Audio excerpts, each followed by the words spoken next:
Ahojte všetci. Práve idem dať sliepkam jedlo.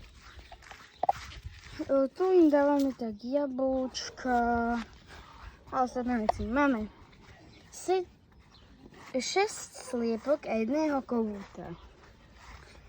Predstaviť vám ich nechcem, ale máme ich tu. Tu sú naše sliepky, kohútik krásny, sliepočka krásna. A práve vám idem ukázať, že ako ich nakrmíme. Vôjdem dnu, odkopnem.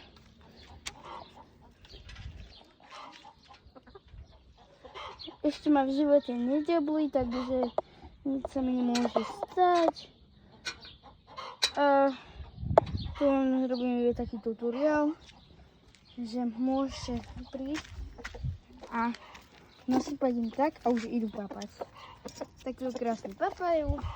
A ja, kým papajú sliepky, aj kohútik, tak sa pozriem, že koľko je vajíčok a krásne vajíčka. Sú domáce, takže netreba sa báť ničoho.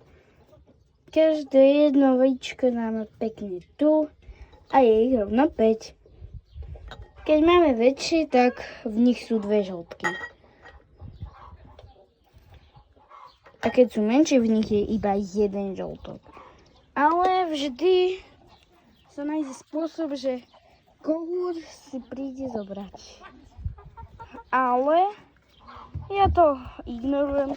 No a máme ešte aj mandulky. No a pre sliepky máme aj takéto dvierka otváracie. To je sama umelá inteligencia. Toto, čo tu teraz počujete, to rozprávam, nie? Ale ten,